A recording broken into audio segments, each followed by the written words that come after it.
All right, Chris Torkelson, how are you doing, sir? I'm great. How are you? I'm excellent. I'm excellent. Thank you so much for coming by. We appreciate it. We know you're a busy man. You got a lot going on. I don't think as much as you, but I'm grateful to be here and I'm pleasure to be here. This week. I'm not gonna argue with you. At least we're coming on the weekend. Nah, for sure. I appreciate it. No, it's a good day, and I appreciate you. You coming. So for folks that do not know you and do not know what it is you do, tell the people who you are.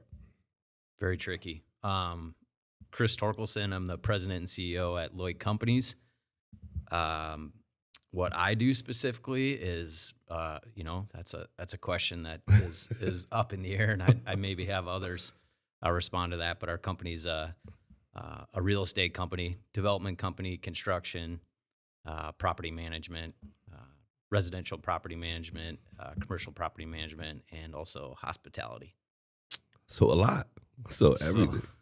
So two A questions. little bit of everything in real estate. So I want to unpack all of that, but I think one of the first things that might jump out to people, just because of the nature of the organization that you work for, is that your last name is not Lloyd, and that's a pretty new thing. That's a little different. Yeah, But there is some tie to family. yeah. Tell me about that. Yeah. Actually, Pat and Craig Lloyd, they were the founders of Lloyd Companies back in 1972. Coming on our 50th anniversary here in 2022, so that'll be big and very, very exciting. In 2002, actually, I was about to graduate from college, and they asked me to come out and visit Sioux Falls, South Dakota, and check out their business, of which I had been out here visiting, of course, family and cousins, and we come out here for Easter all the time. And then even back in the day as a kid, I remember sweeping an apartment for Craig when I was 11. Wow. Come out here and work for a month. So I had some understanding, but Yeah. at that young age, you really don't know much about anything. So I came out really the semester before I graduated, and they kind of explained their business and spent, I think, 2 weeks here and got to know what it is that they do. And at the end of the day, they proposed the idea of me coming here to work for them, with them. And so we came to terms, and terms were their terms, and I just agreed to them. And more or less, like, let's just give it a shot and see what we can do. And so at that particular time, I don't think any of their daughters, Liz, Christy, and Mary, had the intent really to be in the business or even maybe be back here in Sioux Falls. And so they were just really looking for somebody to maybe carry on the legacy and kind of be a partner with them. And so now here we are, fast forward to 2021, and we're 2003 is when I came, so 18 years later. Wow. I still have a job. And you did it. Still have a family that talks to me, and so I think things are working out pretty good. So No, that's big, and I mean, I think sometimes people take that type of stuff for granted because Lloyd here in Sioux Falls, where we're at, is pretty ubiquitous, right? It's a standard name that people know. They see it on buildings all the time, but I think sometimes people don't necessarily really know what the makeup is of this organization. It seems like this really big conglomerate that's like all of these things all over the place, but it really is a family-owned business. it is a family-owned business, and I think that's anyone that is a part of or owns their own business, right? And especially a family business like we are, it's special and it's unique, and family and relationships in and of itself is one of our core values, and we know how important that is.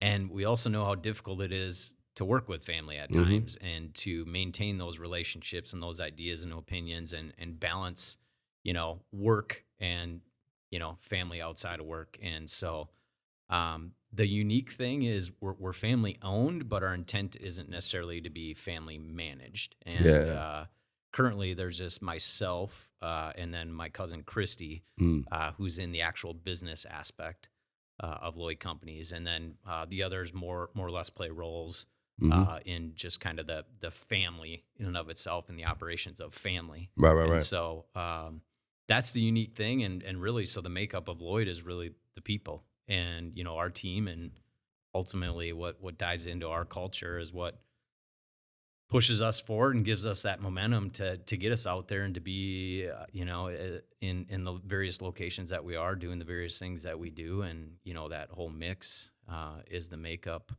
of that team. And Yeah. that's the identity. So since you've taken the helm, right? And I don't know how long you've been the effective leader, but like since you've taken the helm, has it been about continuing? Has it been about taking it in a new direction? Has it been what is that? What is your spin on it, or where are you all trying to go now?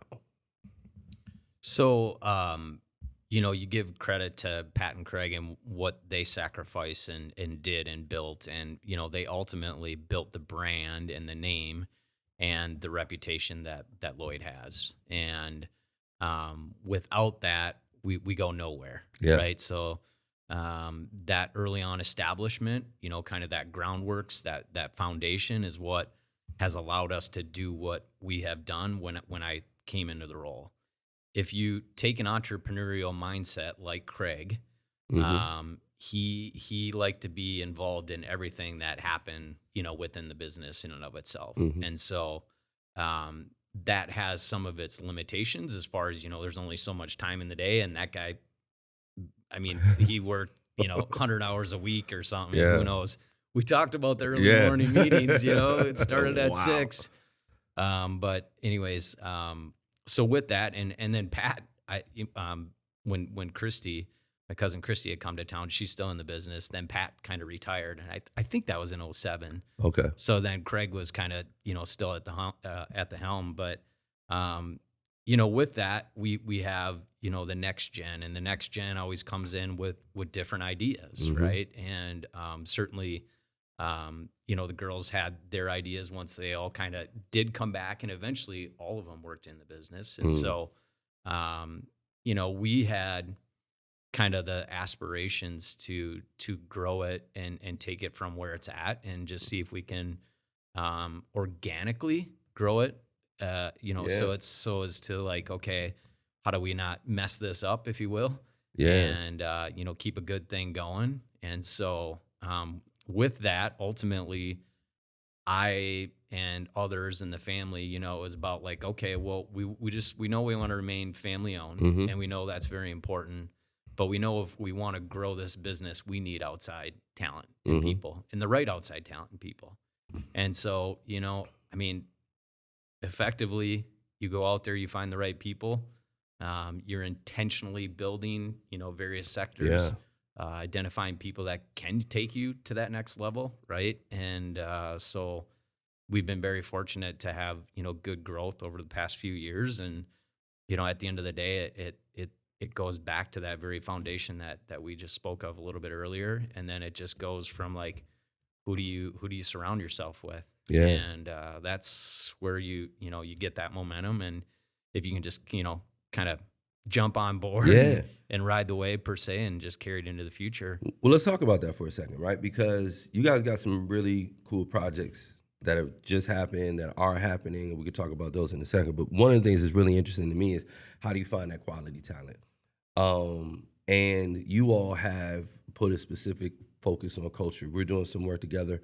But one of the things that stood out to us from people who are objectively looking at it is you were one of the first groups to put a human being specifically responsible for engaging the culture and making sure that was the way you wanted, and really trying to be pronounced in how you engage your talent, and even now, putting a focus on diversity, equity, and inclusion, and those type of things. What about that makes it important? Why is it that it was worth investing in putting FDE to it, putting humans to making that a focus? I think it was really a strategic planning session a few years ago, and a few years ago is probably like 6 now. But anyways, as we continue to try to identify like what makes us successful, we identified that it's our people. Mm. And so when you really come to that conclusion, Yeah. And you're like, okay, what's going to make us grow and what's going to make us, evolve as a company, as a business? What's going to, build our reputation? What's going to build our brand? It kept coming back to the people. And so that's what we kind of dubbed it, like our secret sauce. Right. Yeah. And so when you have that revelation and everyone's in agreement, well, it's like, okay, well, now we need to make sure then we are intentional about who we are bringing on to our team, and maybe intentional about who we're dismissing as Yeah. well. Or, just Yeah. what's the right group, what's the right fit. And, ultimately people want to be with good people. People want to be with hardworking people. People want to be with people that are accountable. Right. Yeah. And so when you have that, then you need to invest in being intentional about going after that. And you need to think through, who is it that you're going to bring into your family.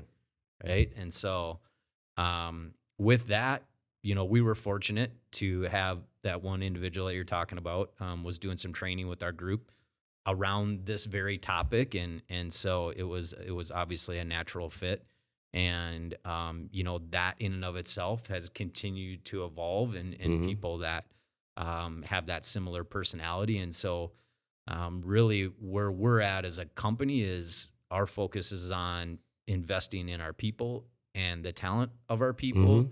And we feel like if we put most of our focus there, it just evolves out into the community and, ultimately amongst those that we're doing business with. And so, 'cause that's big. I mean, that's a big deal though, because that's one of the things that we're really passionate about when we're engaging with folks out there in the world about culture, is that it requires a certain level of focus, and some of that you can manage with consulting, and some of that you got to have in house, and it's just one of those big pieces.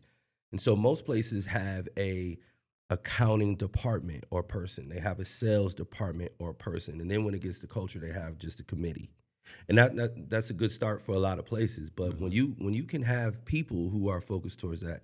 That makes such a big deal. I mean, you all were already standouts in terms of female leadership, right? You have some very dynamic women in your organization. That was already one of the things that was probably pretty pronounced. I think everybody kind of knew that. But when you start saying, okay, we want to also lead in attracting the best and most qualified, diverse talent as well, because for me, what I love about Lloyd and where I think you have such an opportunity is food, water, shelter. It is the hierarchy of needs, the basic functions that a human needs to have an opportunity to be successful is food, water, and shelter, and you take care of one of the three.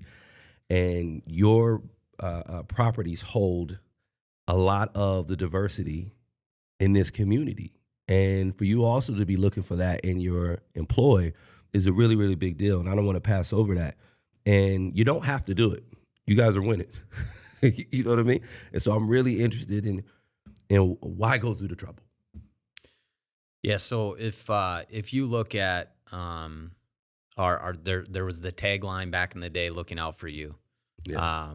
When I came into the position and we had some new leadership, we did the planning sessions and ultimately came to improving quality of life. And to go out there and improve quality of life in certain sectors really doesn't touch everyone and isn't for everyone. And we fortunately have that platform to be in a business where we can have an impact. And so if you get down to what it is, you wake up 2 and 4, like what's your purpose, every day, like improving quality of life. Yeah. And that touches so many different things. But what it can do is, if you look at, let's just say the housing side of things that you mentioned, right?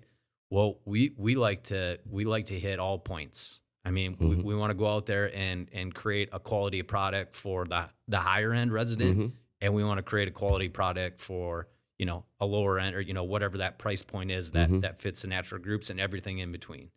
And so, because of that platform and that opportunity, we're able to diversify, do a heck of a lot more because we're not in one particular area. Yeah. And at the end of the day, all this other stuff and whatever, the middle or the upper, it's cool, right? It's sometimes flashy, but at the end of the day, when you're developing and building affordable housing and workforce housing, or meeting the needs of, those less fortunate, or serving your community, working with nonprofits. We do all kinds of work with nonprofits throughout Sioux Falls. Like, that serves the greater purpose, right? Yeah. And so if you look at our values, I mean, it's ethics, it's family and relationships, it's profitability, and it's giving back. And we know as a company, we need to be profitable in order for us to give back. Yeah. And, that's just one of those key things is, how do we create that diversity in and of itself in our people and in it, like what we do as a company that gives us that sustainability, to be anything and everything, hopefully, to anyone. So, yeah. Well, and even within your spaces, a focus on creating community. I love how you guys are planning community things. So when people are living in your properties, you try to get them to know each other and try to create that piece of it. One of the things that we're assisting with is being able to bring people in the community, and even on some of these trainings, how do we develop people? How do we make them better leaders? How do we give people the best chance to be successful? I think that's just a really impressive part of what it is that you all do. The other piece of it is that you guys are pretty good at doing pretty cool projects, right? The Cascades has been online here for, a couple years now? Yeah. That's a pretty big project. I know there's some other project. Can we get an exclusive? Is there anything really cool that you guys are working on? Well, I mean, there's an obvious one with Sioux Steel and the Steel District. Yep, that we have. That hopefully the pandemic threw a wrench in it, but we're hoping to overcome that here in 2021. Very excited about that. And at the end of the day, we're given these opportunities, right? So you mentioned the Cascade. I mean, that was city-owned land that they put out an RFP, and ultimately we were awarded it based upon what we came up with and created, and that was a doozy too. Like I don't know. Some people don't understand the building process. I don't know why they would, the building process, but that was not a plug and play. That wasn't like, hey, we got the land. Let's just what. We learned a lot on that one. We learned a lot of what not to do, maybe again, but yeah, that one was certainly unique. It was a challenge. It's 100% the site is underground parking, and so and then a lot in between, and in the middle, and pools and courtyards, and so it was ambitious, and I appreciate it though, because when you think about what the future of this community is going to be, and not even just what luxury looks like, but just what creativity looks like, the creativity of design, because that has a lot to do with our community culture. When you can look at a building and be inspired by it, or be intrigued by it, or be excited by it, that's so much more than just having a brick and mortar where people come in and do a thing, but where people live, work, and play and commune. Those are really, really, really big components for a culture, and a lot of times it's easy to gloss over that type of stuff and not necessarily appreciate what that means to number one, attracting talent from all over. That everybody needs, but also for the people who live here, giving them an opportunity to, because look, there's some people who want Mayberry. Good for them, right? And I think that's awesome. But some of us want a little bit more of a cosmopolitan feel. And a lot of that is coming, from Lloyd. Well, you got to have a blend at the end of the day. Yeah. Certainly, if you take that particular area uptown, that was a vision that really started back with the city planner, Steve Metley, was big, and his colleagues and their vision, and even Craig. And if you look at some of the historical projects, I think we've gotten better each time. We've done something new to kind of get to that point where that cosmopolitan type of feel. And I think it's a testament too to, like, there are people out there that do even a better job than us, and there are other people that are developing in downtown that are developing great buildings, beautiful buildings. And so I think it's, as a community, how do we rise together to do great things? And we're one player, one group that has that opportunity at various times to do that and participate in that, and we're grateful for that. And so we continue to try to push ourselves and elevate that, no matter what price point we're trying to hit, or no matter what kind of clientele. How do we, whatever we're building, try to maximize it, because there's a threshold, right, of the rents kind of dictate how much quality you can actually put For sure. in that particular building. So it's a balance, and it's a balance that we are getting, better at. Yeah. We learn on every project, Yeah. again, what to do, what not to do. And, but at the end of the day, we again have been blessed to be a part of certain things like, the redevelopment of Schoeneman and Lumberyard. Mhm. If Al Schoeneman had not given us that opportunity, we wouldn't have done that work there. And then, of course, the city on various developments downtown, and then, the Risden family with Sioux Steel. And that's You a big deal. Yeah. When we're talking about, what is it, 12 acres, something like that? It's about 10. We've got about 7.5 acres that Okay. we'll be developing, and, Yeah. and the Risden family will hold on to the remainder to the south. But it's a $205 million project in downtown Sioux Falls, overlooking the falls, and we're looking forward to open that up to the community. And the city's got a big investment in partnering on the River Greenway, and so there's a lot of excitement. And we're trying to get a floor for Think 3D, so if anybody wants to contribute to our fund, you can go ahead and I want in that place. You want a whole floor? I mean, maybe I don't know that we're there yet. But maybe just a little. You could cut me off a piece of that just in the corner, because I was super excited about that, because those are things that are transformative. Again, to be able to essentially have a campus where a person could do an end-to-end conference, perhaps, or be able to stay in and not even need to leave the campus. Of course, we have this beautiful downtown that people can engage in, but having that opportunity is such a big deal.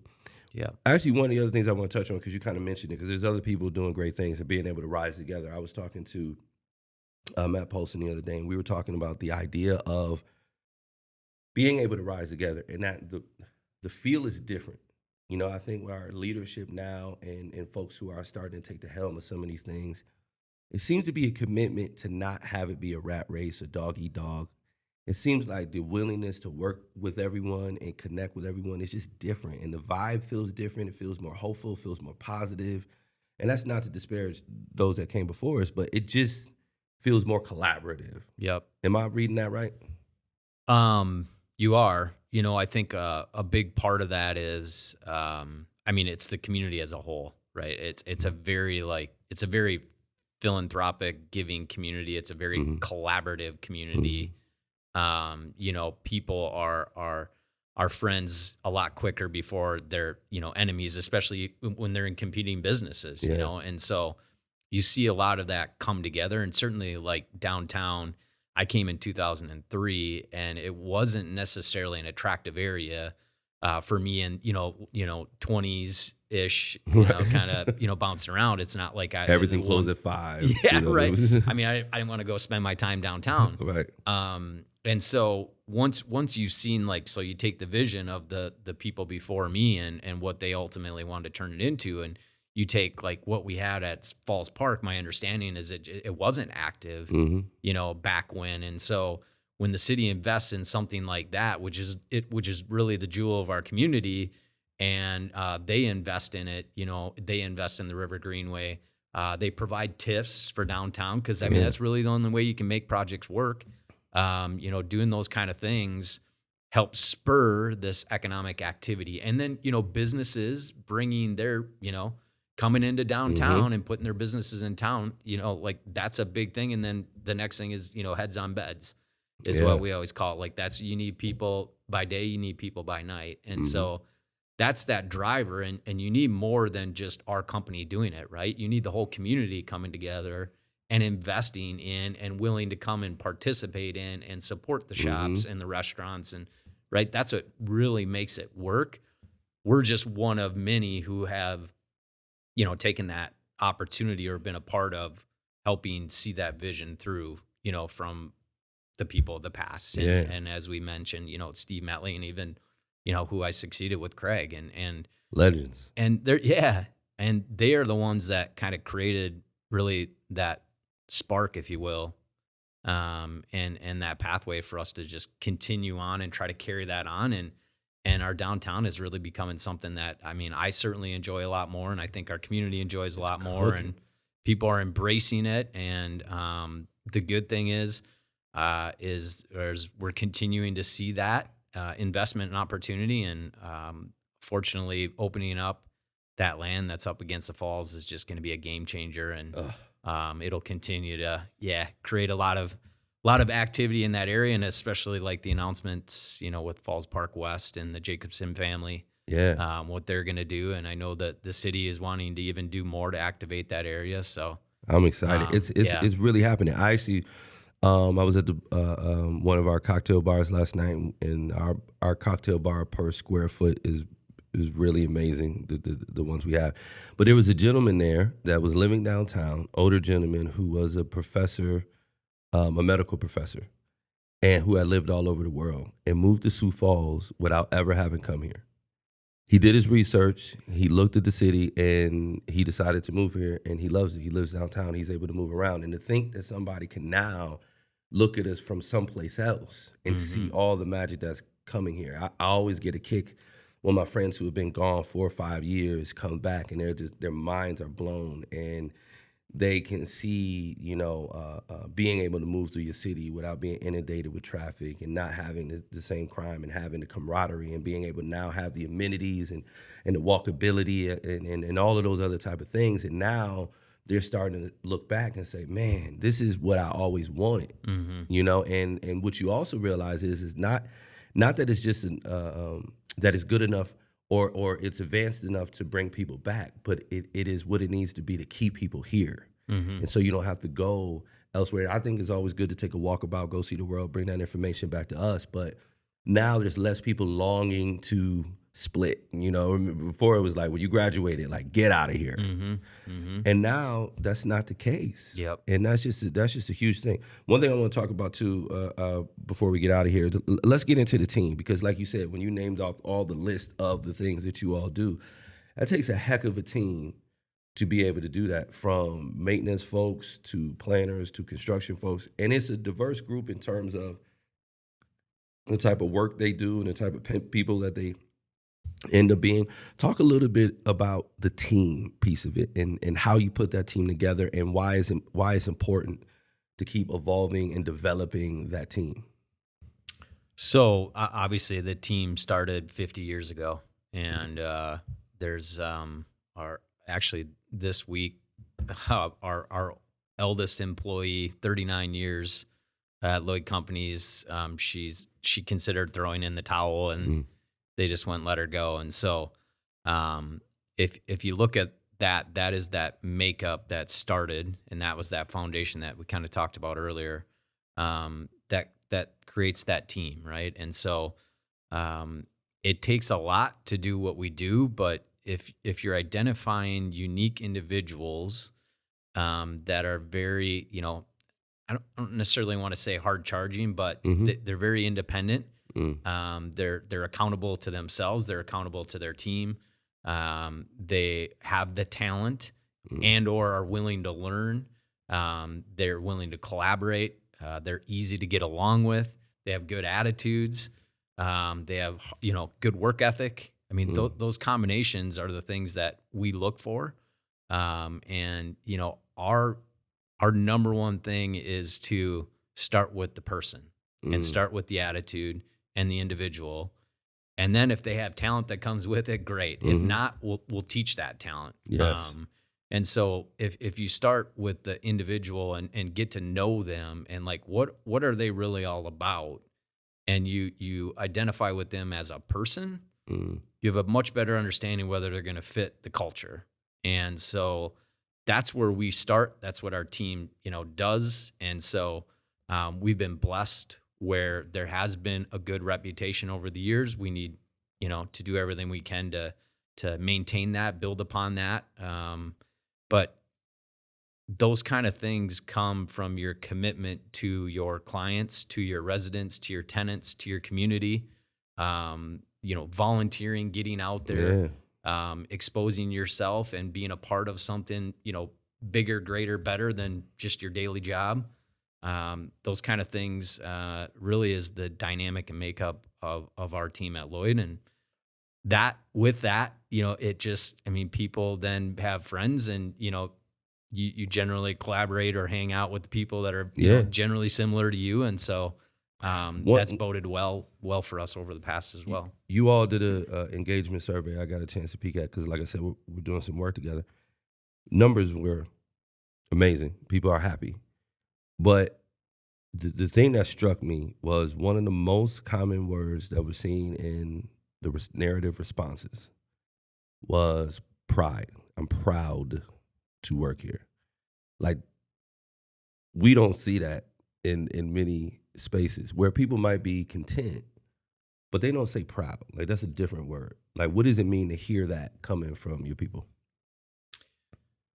Um, you know, they are Lloyd, right? Mm, And Lloyd it is a family name, but it's a brand and a business that they represent and make up. And so what they're proud of is what they do on a daily basis, and mm, they're proud of the work they do, the quality of work they do, the way they treat people.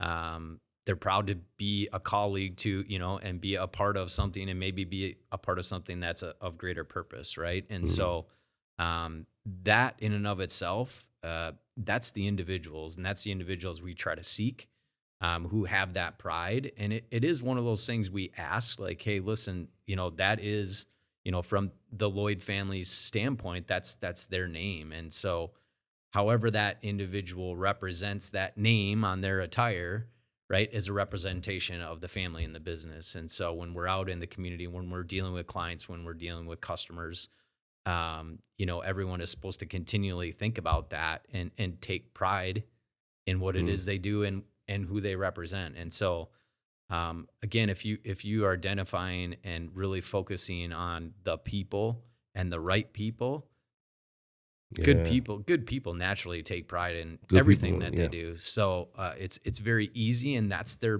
mindset. Find that person, find that talent that has that Yeah. kind of mindset. You're You'll going to be probably all see right. it in that work. You're going to be So all right. All right. Last question. Cast the vision for the future. When you look out of your window and you're surveying all of these things that you all have your hands in, all the things that you're doing, all the people that you have like that are proud, the people that you're trying to bring in, all the things that you're trying to do, cast us a vision of where you see this thing in 5, 10, 15, 20 years, however far out you want to go. But cast us a vision of what you see happening here in Sioux Falls through the lens of Lloyd. well, fortunately or unfortunately, we need to continue to grow even Mm-hmm. outside of Sioux Falls. And so just to create balance for our company as a whole, Mm-hmm. and sustainability in other Mm-hmm. markets. And so we do need to take that talent outside of here. Our vision, really is to continue to invest in the communities where we do business. And so, Sioux Falls is truly our focus. I mean, it's our hometown. We will always have our corporate headquarters here, and this is where we will, invest the most, if you will, Mm-hmm. and be the most active. We will continue to kind of spread across the Midwest, identifying, honestly, looking at places that are very similar to Sioux Falls. Like, Mm-hmm. how do you find Sioux Falls where there's those other areas where people don't necessarily know about? Right. And so that'll be our intent over the years. And that, I mean, if you take a 10-year look at this, I mean, we're hoping to be right around 20,000 units in 10 years. So we're at about 7,500 right now. And so we've got a big leap to do over the next 10 years to get there. But, if you're not in my opinion, if you're not a growing company, you're not necessarily a relevant company. Mm-hmm. You're maybe a dying company, Mm-hmm. and that's not for everyone, but certainly how we feel about our business. And so, there, it's the team that actually drives me and pushes me to bigger things, bigger aspirations. So I'm just trying to hold on. But it's exciting. I think people look to that kind of excitement and like, okay, well, where is a business going? And they want to be a part of some of that. And so Yeah. that's, people that are talented and they have strong ambitions and, hard workers, like they want to see more and more and more. And I think with that too, like we continue to say we need to evolve and change. Like we're going to be a constantly changing, technology is just a huge factor that Yeah. at least I struggle with. I won't put everyone in that category, but we know we need innovation and technology in order to grow as an organization. And so Yeah. we try to create that mindset like, hey, we're going to be growing, we're going to be evolving. If you just want to be able to come in and do this one thing and sit and maybe hide, and it's just probably not, it's not the organization for Yeah. you, right? Because we're going to be pushing hard. And there's people that gravitate towards that, and there's people that run from that. Yeah. And so, we continually, like, we try to find those people that gravitate towards it and run towards it and want to be a part of it. And that's going to push us to hopefully, meet our aspirations and our goals. And, yeah, I'm really looking forward to the next 10 years and see if we can get there. And it's on paper, so Yeah. we'll be able to look back and say like, yeah, I'm full of it, or we didn't accomplish what, but I know we'll get close. Well, Team we have. given what you all have done and what you're doing inside the organization and outside of the organization, I'm pretty confident that you'll get there. Thank you. Thank you for joining us. We appreciate you. Thank you for coming by. Remember, you guys can keep up with everything. Make sure you like and subscribe on all of the socials so that you can get this content ASAP. Appreciate you coming by. Ani, thank you very much. Pleasure being here.